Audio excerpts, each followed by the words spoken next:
Okay.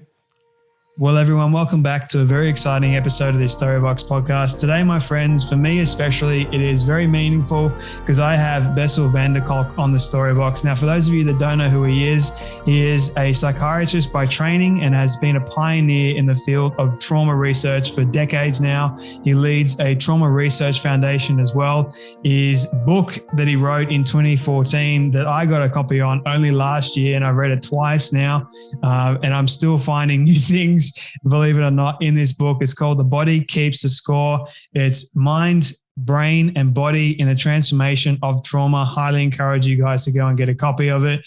But honestly, it's a great read. If you have suffered with trauma, like specifically the craziness of it, you need this book in order to help you understand what it actually is and how to heal from it as well. There's a lot of great research in here. So Bessel, can I say thank you so much for your time today and welcome much to the Storybox podcast. Good. It's really, really great to have you here. So the first question that I do have for you is really understanding more specifically what trauma really is. And I think the best place to start for people is, what is trauma specifically, and how do we know that it actually is trauma to begin with? Oh, if it happens to you, you'll know. I don't know how informal we can be here, but a trauma is really an oh shit experience. Oh my God. Like you're confronted with something and nothing prepares you for it, and you just get overwhelmed and you feel helpless. You may become very upset, you may shut down, but whatever happens, you are immobilized. You cannot do anything anymore. Mm. So there's no specific levels of trauma. It's just that oh crap moment. That experience of, oh my God. And then of course, what happens after is critical. So, little babies have experiences like, oh my God, all the time, and melt down. And then their parents pick them up and they go, bop, bop, bop, coochie, coochie, coochie. And before they're restored. And that's true for us also. So if you, for some reason or another, you just melt down, I hope somebody is on the other side of your door and go, oh, I see that you're really upset. Let me take over for you. Mm-hmm. And that's really the nature of the human beast, is that we're deeply interactive creatures. And we're communal creatures, even in places like Australia or Texas, where people are very individualistic. We still are part of a network of people. And so we can go through a lot of bad stuff in our world, as long as we have people around us who help us, support us, are there for us. But trauma is very much about that whole system breaking down, and you don't know where to turn anymore. Mm. That changes your brain, and it changes your mind, and it resets your orientation in the world. And so something becomes a trauma is if your mind and brain is unable to process it, and then you get stuck there, and then over time you keep replaying and reliving that old thing over and over again. And let's say you get raped, and later on you go on a date and somebody puts a hand on your shoulder, and you go, oh my God. And you feel as if you're getting raped again, when in fact somebody is putting just a hand on your shoulder. And so once you get traumatized, stuff happens around you that makes you react as if it's happening again, even though it may not happen again. Mm. Yeah. I want to dive further into that in a moment, but I want to sort of go into the area of, so I've heard people say trauma is just trauma. Like, I'm curious, like, is that the case, or is there like one trauma that is worse than the other? No, trauma is fundamentally trauma. The big difference is how old you are. Because as a little baby, your brain is growing, your mind is growing, so you are a very different person at age 1 from age 2 to age 3, while when you're 32, you're not that different from who you are at age 35.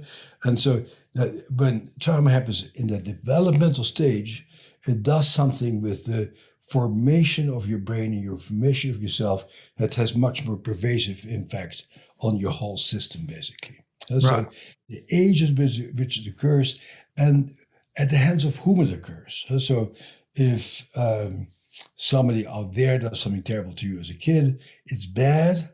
But if it's your own caregivers who do it, who you depend on for safety and security, and they do it, it really messes up your whole system, basically. Well, if you're an adult and something terrible happens to you, you don't lose everything, but something gets changed that alters the way you go through the world. But if you're a very good chess player or tennis player or accountant, you continue to be very good at what you've always done. Right. So for someone that has experienced childhood trauma, whether it's been sexual in nature or PTSD or any of those areas, how does that impact the way they see the world around them? Well, it depends very much on the circumstances. We are, as children, we are growing organisms, and depending on how old you are and the circumstances has a different impact at age 3 than age 5, at 8, 12, because different things are coming online at that point. And so trauma interferes with the full maturation, the full the development of these capacities. So is there one age, like for example, for myself, when I was 6 years old, I was sexually abused by someone. So is there, and I noticed with that experience, kind of like my brain, as a way of protecting myself, kind of shut itself off. Yeah. And is that the same reaction as like with an adult, or is it because of, To some degree, but a 6-year-old brain is very different from an adult brain. So you make sense out of it in different ways, and it also may affect whatever your brain is working on at that point. So let's say in first grade, you may primarily work on getting along with other kids. And if at that time you get traumatized, that may interfere with you getting along with other people, let's say. So it depends very much on what stage of development you're in and what the job of that stage of development is. So when you're 3 years old, you're supposed to get a capacity to think about, oh, today is different from tomorrow, had to develop very slowly.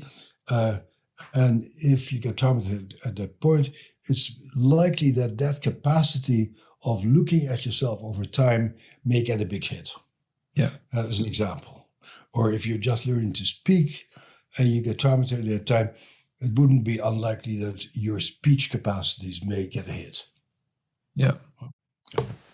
You did a study on the nature of trauma in the book that you lay out, and you actually tell the story of Bill, which I encourage people to go and read.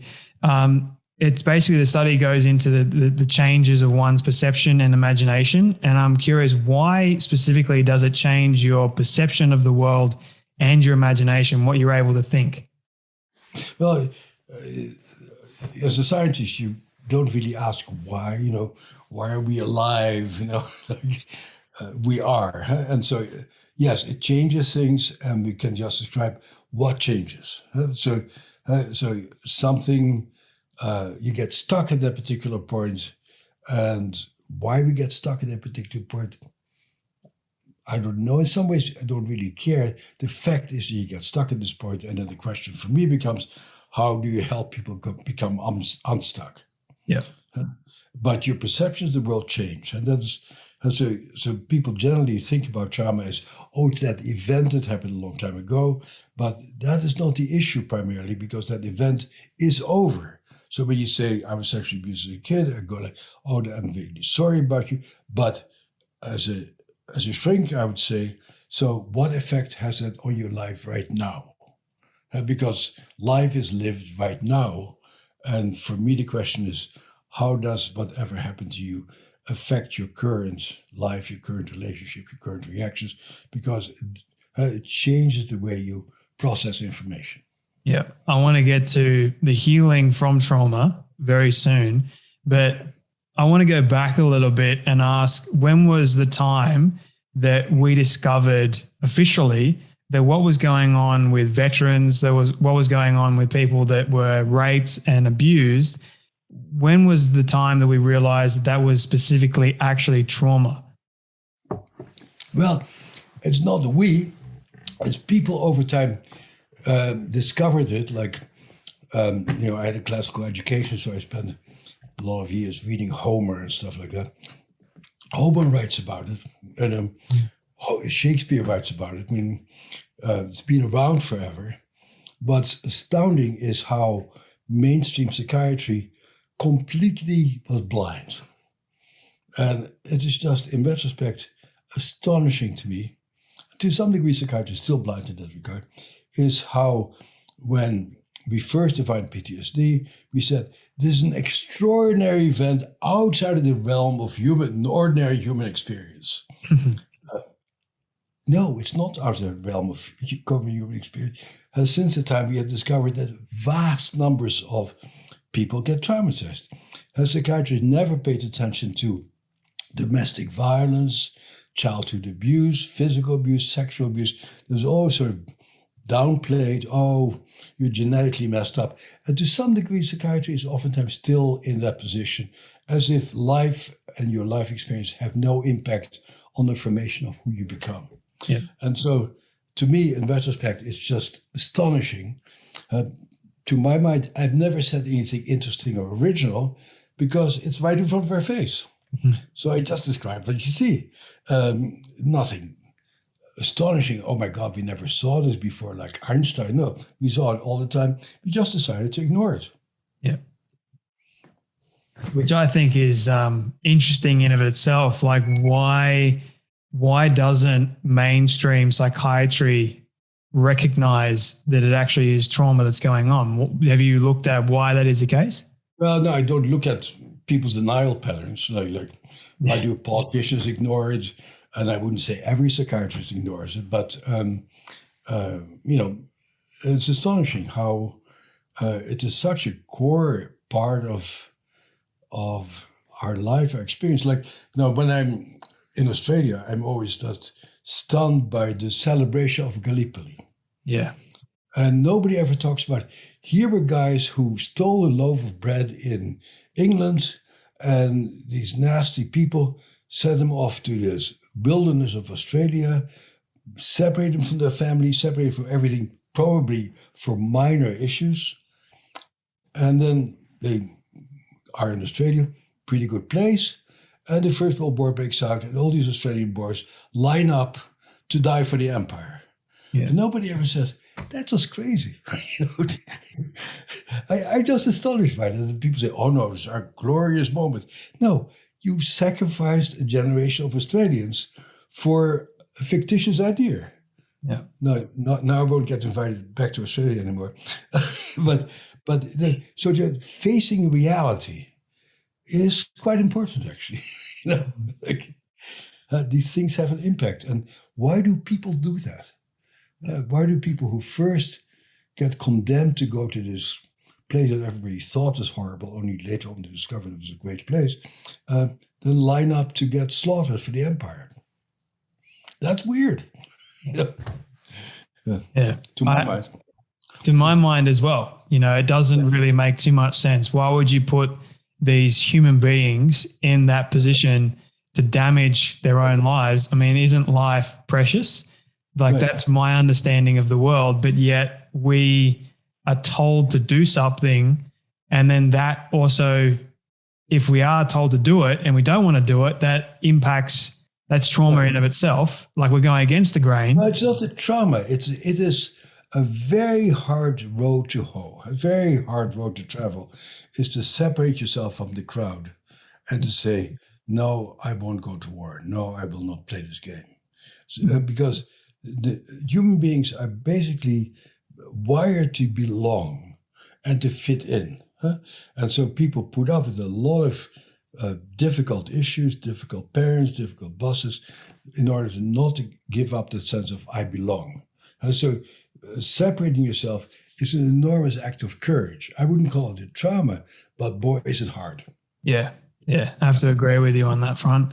When was your interest, like what more specifically got you interested in studying the field of trauma? Well, I write about it in the first page of my book, that I met this guy, and he tells me the story about his dad was in the war, and his dad always put him down and said he's no good. He felt his dad didn't love him. He enlists to go to Vietnam.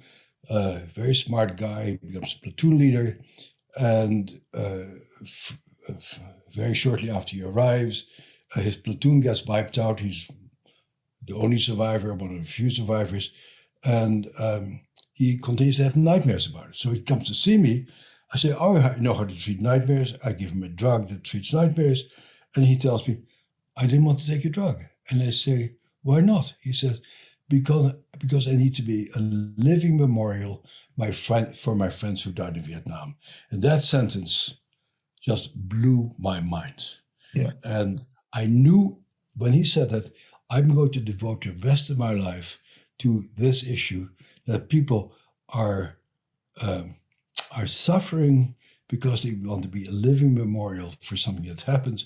And this has to do with love, it has to do with belonging, it has to do with being overwhelmed, it has to do with loyalties. It's very complex, has a big biological dimension, but that doesn't quite explain the whole thing. You did a study, or you do a case study on Tom, the Vietnam War veteran. And well, he was a case. He was just a person who.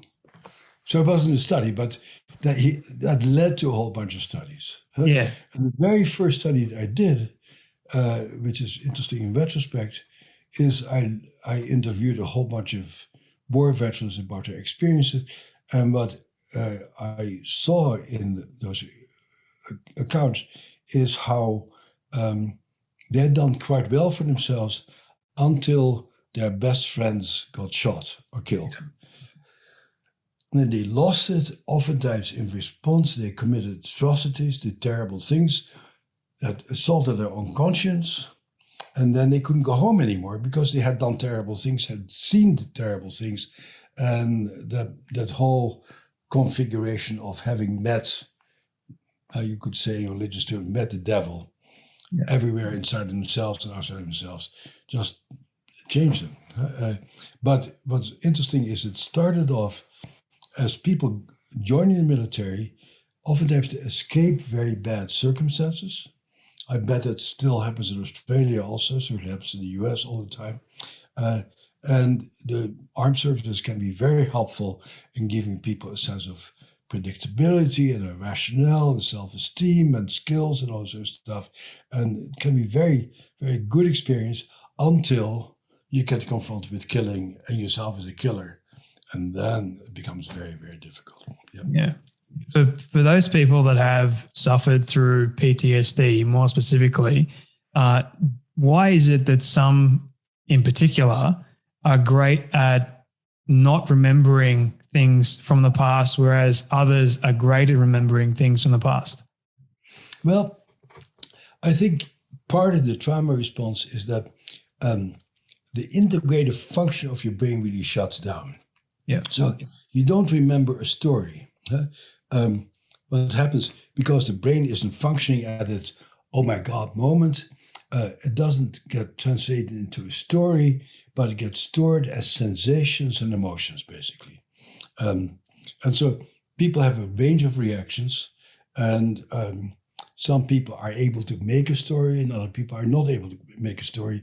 But what I'm more interested in than the stories is people's physiological reactions.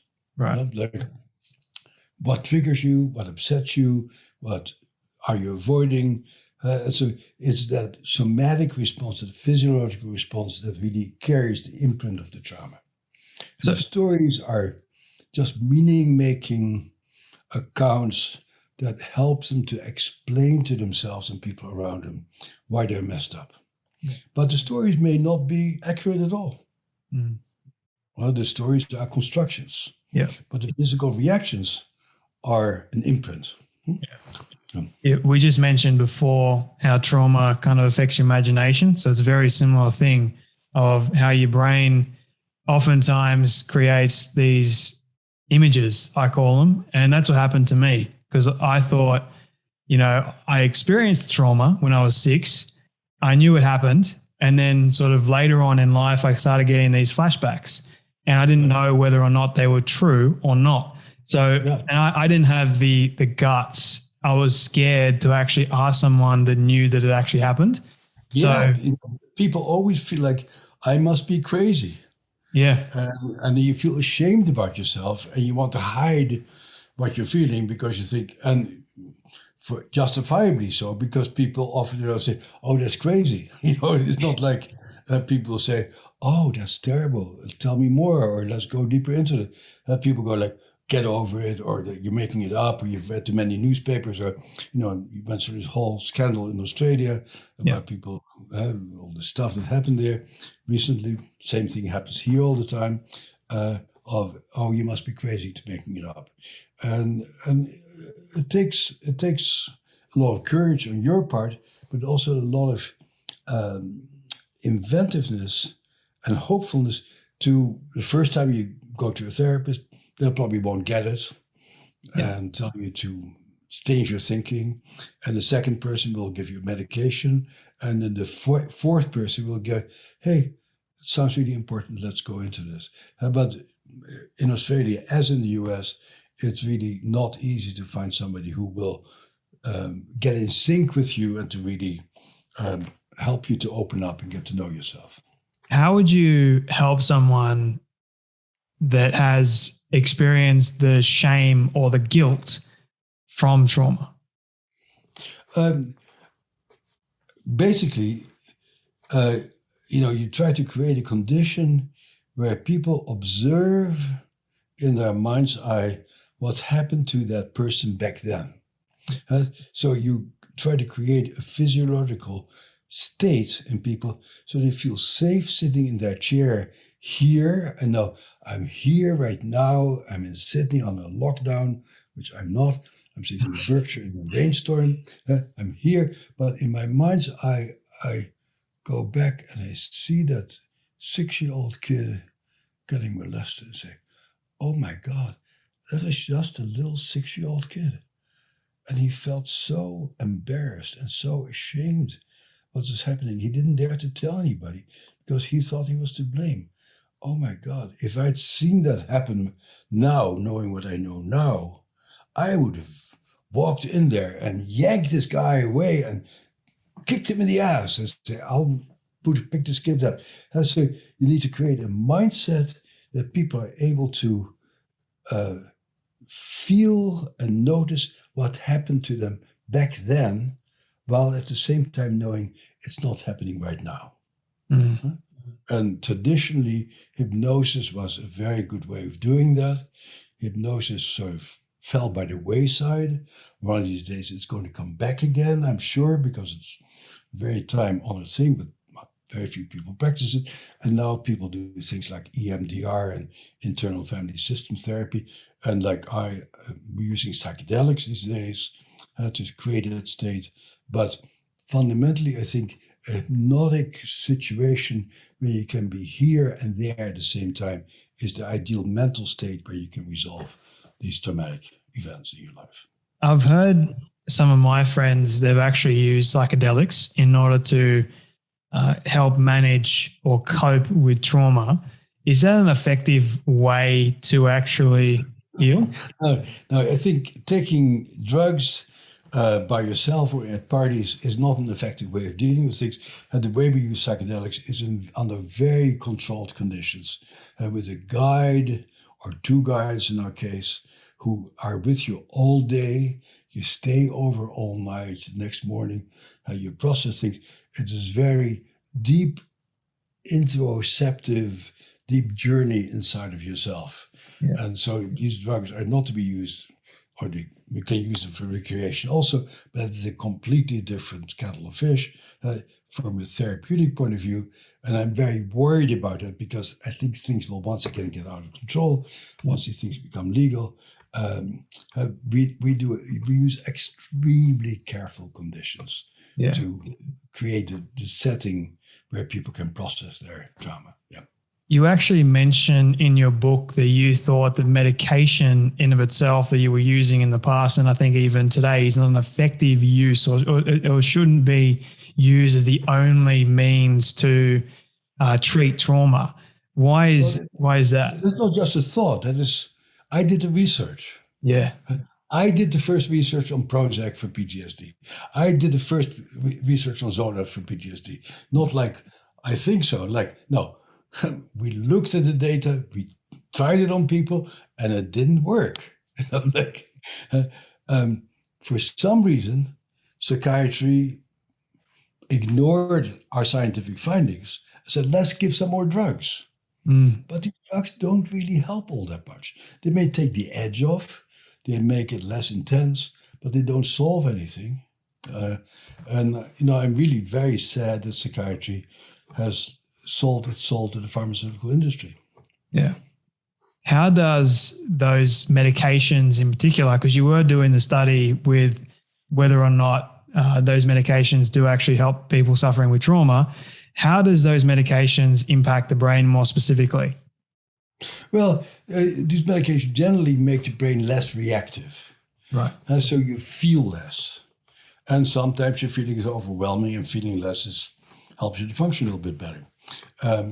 But by feeling less, you feel less. So you feel less excited, and you feel less in love, and you feel less loving, and you feel less excited about life. But you are easier to live with. Yeah. Because you don't get as angry before, you don't get as sad as before. But we have these reactions as warning signs. Freud was actually very good about it. For many things wrong, but this is absolutely right. He said our emotions are warning signs, and that we have to pay attention to them. If we get anxious, it means that our brain is warning us that something dangerous is happening.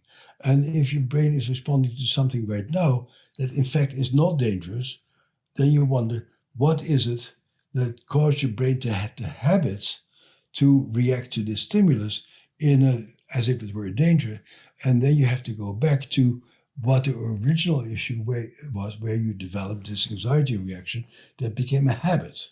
But you still need to actually go delve into people's minds and help make people curious about themselves, to go like, oh yeah, I first felt that way when I very much wanted to be loved by that bully in my class, and the bully kept putting me down. So I was always anxious, trying to get close to that classmate of mine, but I felt so inadequate back then. And that feeling has stayed with me ever since that time. And then you do some retroactive healing of that original situation. Yeah.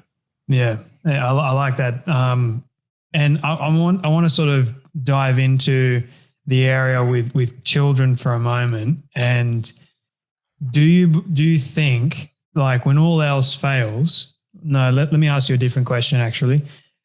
For children more specifically, how can we, or what other strategies that we should be using first and foremost to help a child, doesn't matter what the age they are, helping a child heal from trauma or managing trauma, say witnessing a death or, yeah. The same way you treat children in general. You make them feel safe, you hold them, you sing to them, you read them bedtime stories, you have meals together, you treat them like a valuable person, and you help them to play whatever they need to play with. They think so it starts off like ordinary, everyday life that well-functioning people lead in families. And then if that doesn't work, what is helpful in the research I've done is you can do neurofeedback. And some of my best contacts in neurofeedback happen to be in Australia. In Sydney, in the START program, out near Westmead, out in the western suburbs. In Melbourne, Moshe Pearl. So there are a number of people in Australia who do very good neurofeedback work, but it hasn't caught on into the larger community for whatever reason. And so calming that brain down with brain-computer interface by playing games with your own brain can be very helpful.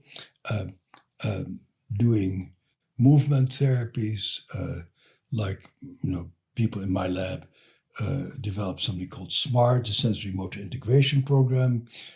You can get an occupational therapist to do sensory integration with kids, movement, helping them feel safe in their bodies. So if you have the resources, we know what to do. Mm.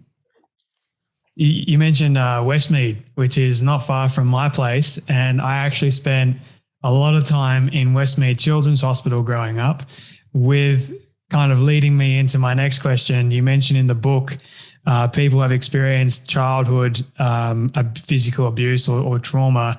They often feel sensations such as abdominal pain. So I was actually admitted into hospital, Westmead in particular, for acute abdominal pain. The doctors couldn't really diagnose what was going on with me. And I'm curious, why is that the case? So, because I know now 100%, because it was undiscovered what really it was, but I know that it was because of the childhood trauma that I experienced when I was 6. Yep. So you're a great poster child. Huh?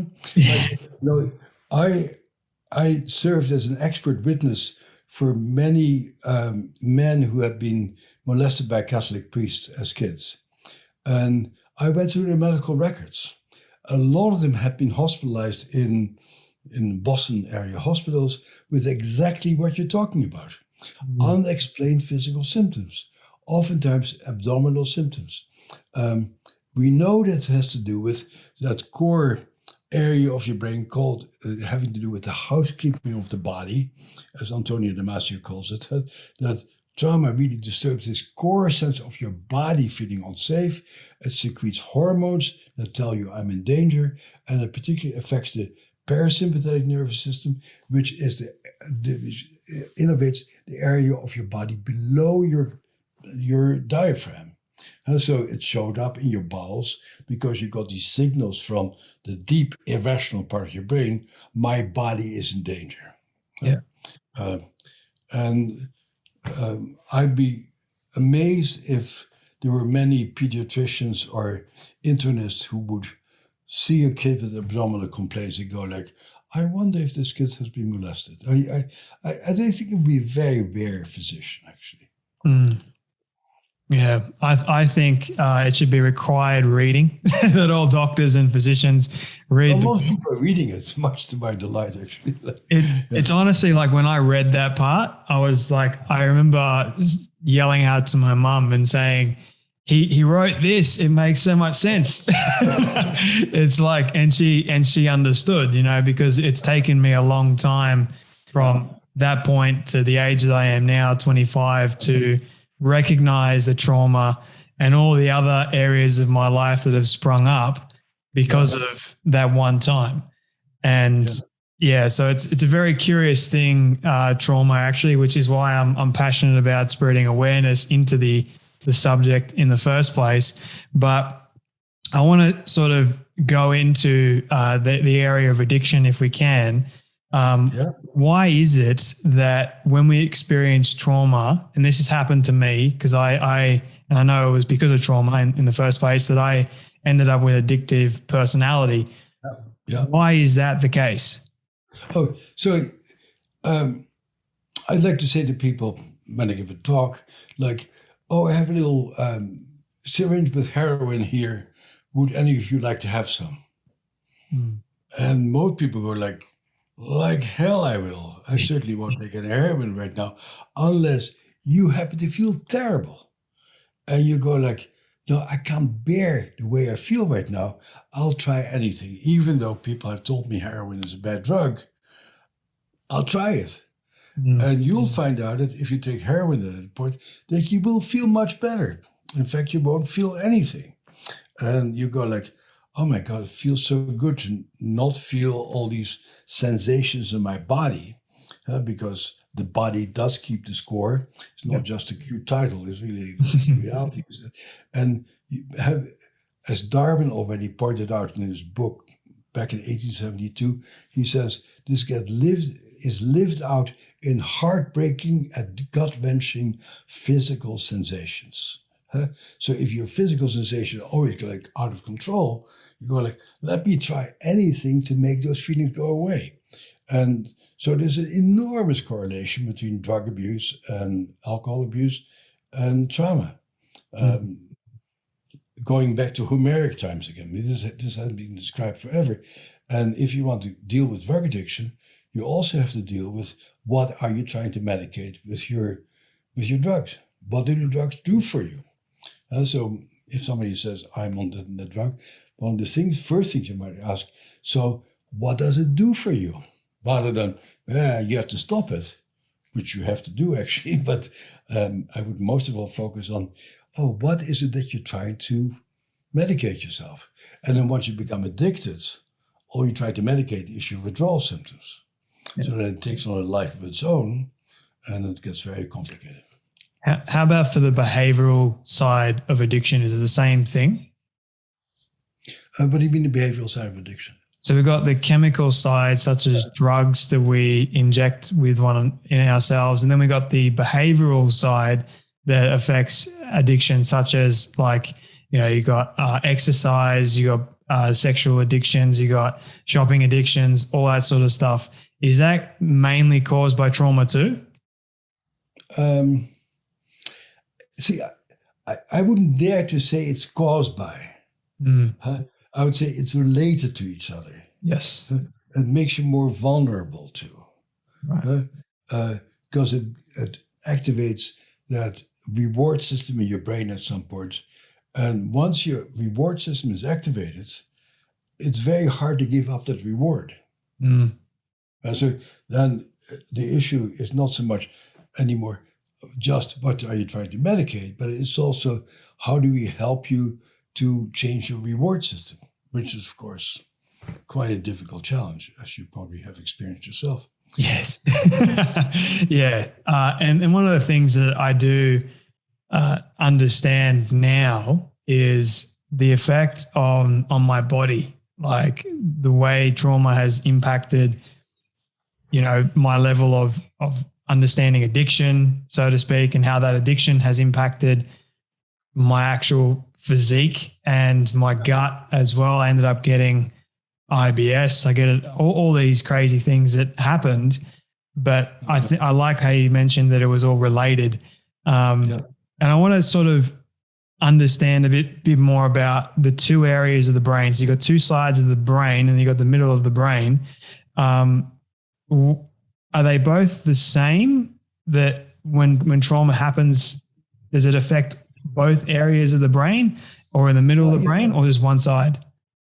Again, this field is very young, and neuroscience is very young. So when neuroscience came on the map, we said, that's the amygdala, where is the fear center, and that is the insula has to do with your body sensations. That does that.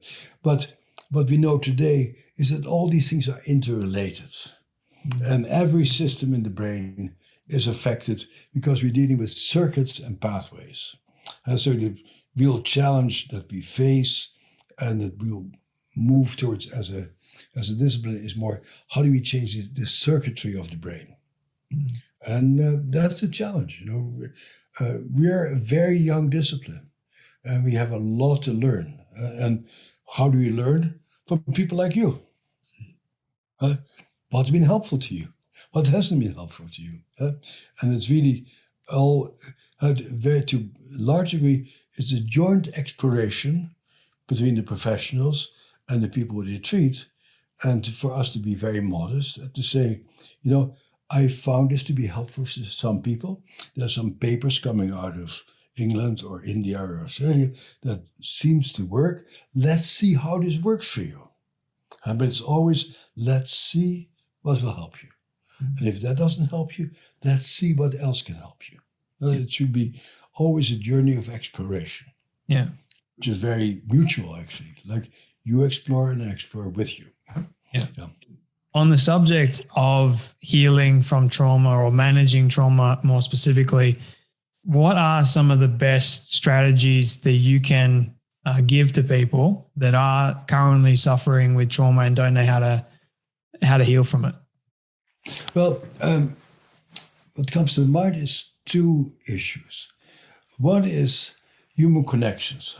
I think the 12-step programs really were extremely good at that. There is so much shame and so much hiddenness that you meet with a group of other people who are struggling with the same issue, and everybody says, I've been there, I've struggled with that, it's really hard, I have fallen off the wagon, let me be there for you, is really important. So the whole issue of community and groups and networks is incredibly important. I'm very concerned that both in the US and Australia, treatment is very much an individual model of you screw it up and I'm going to fix you. But I see it as much more as a communal thing of we have suffered from the same thing. We have similar maladaptive solutions as you found, and we are working together on making it happen. And the issue of finding compassion in a group is terribly important. So that's one component. The second component is that trauma is lived out in the body. Yeah. And so you need to have a relationship to your body and discover what makes your body feel safe. And so I think the body is grossly ignored in our therapies. There is no touch. I think many people I know, including myself actually, have benefited enormously from very good body work. To allow the pleasure and the comfort of touch to come into your body. I think it's a very important thing. And to then really devote yourself to how do I make my body feel safe? Do I need a yoga practice? Do I need to join the church choir and sing with people? Do I need to play rugby? Do I need to climb mountains? And to really discover what you can do to help your body to feel focused and safe. Those, I think, are the two core issues. And then you need to do the work and really see what is bugging you and go into the memories and see how these old issues affect your current functioning. And again, develop an understanding and compassionate attitude towards yourself. You know, the big thing for many traumatized people is that there once was a perpetrator who was outside of yourself, and now you are your own perpetrator. And you hate yourself, and you can't stand yourself, and you blame yourself. And this whole issue of self-hate and self-blame deserves a lot of attention to help people to just feel safe in their body and say, I feel sorry for what happened to you. Yeah. So it's an internal process, very much. Yeah. We can be our own worst enemies. Yeah. Oh, we often are. It starts off from the outside, but it ends up on the inside. Yeah. You talk about befriending. Be careful with our time a little bit. I think you should start wrapping up. Okay. Sorry about that. I was enjoying the conversation a bit too much. Final question for you, Bessel. Thank you so much for taking the time to be here today. What is something that you're currently working on that people can learn more about in terms of trauma? I believe you have a course that people can go and check out too, that they can heal a bit more from. Where can people go and connect with you with that? Well, you know, so I have my own scientific evolution, which you may not be able to benefit from. But what I'm working on, actually, I'm actively working on two projects, very much supportive of the third one. I'm studying psychedelics right now for the treatment of trauma, specifically MDMA. And our data with MDMA are really amazing. I'm just surprised by how good they are, particularly about the issue of self-acceptance and self-compassion and self-regulation. But maybe even more important is our research on neurofeedback, which is practiced by a few people in Australia. Some of the best people I know are in Australia. And my hope is that someday every school and every hospital will have a neurofeedback system where you can sit and train your brain to become calmer. The other thing that I'm very excited and intrigued by is theater work.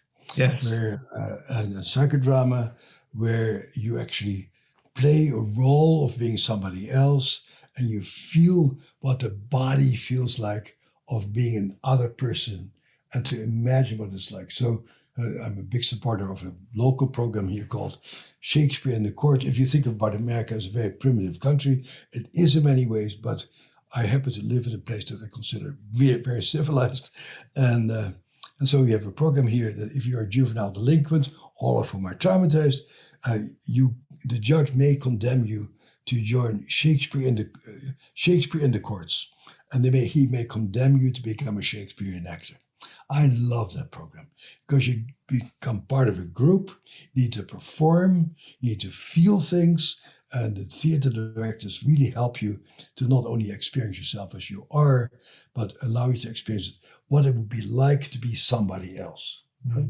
And it reminds me very much of my going to medical school. I was not a doctor when I went to school. I was just a scared little medical student. Mm-hmm. And people gave me a white coat and they gave me a little stethoscope and I looked a little bit like a very young doctor. I didn't feel like a very young doctor. And then I walk into a patient's room and they say, "Hi, doc." And I go like, "Who are they talking to?" "Oh, shit, they're talking to me. They think I'm a doctor." And so I started to behave myself like a doctor. 50 years later, I behave perfectly well like a doctor. So I've assumed that identity, I've assumed that role. And I think a lot of traumatized people assume the role of miscreant creature. Mm-hmm. And so it's very important to get to inhabit other possibilities in your body. Yeah. That's it. I love that. And I was actually going to touch on the topic of the Shakespeare area and theatre work because I feel like it is fascinating. But can I ask you one final question? It's a very, very simple, quick question.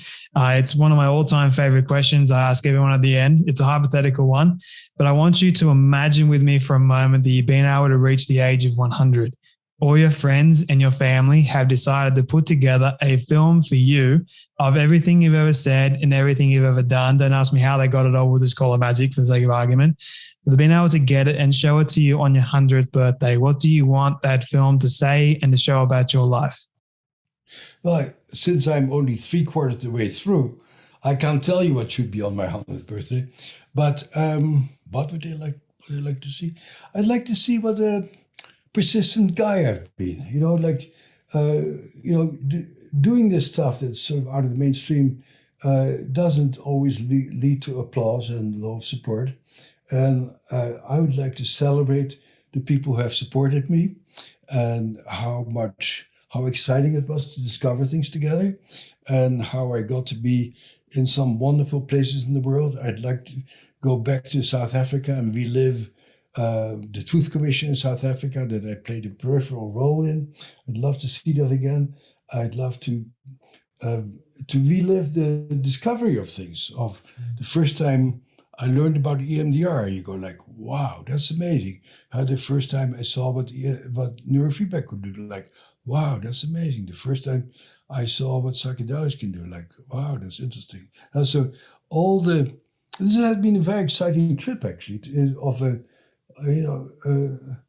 I identify with I'm a Dutchman by origin, and I had a better life than Mr. Tasman, after whom Tasmania is called, because that guy managed to leave Jakarta, then called Batavia, and to sail around Australia, completely miss the continent of Australia, touch on Tasmania, touch on New Zealand, and sail back and never see the big continent.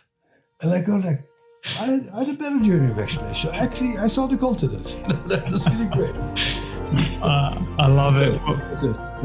I love it. The best send-off message, go and get a copy of Bessel's book, The Body Keeps the Score. Highly recommend it. Thank you so much, Bessel, for Thank you very all much. your work and for being a guest on the Storybox podcast.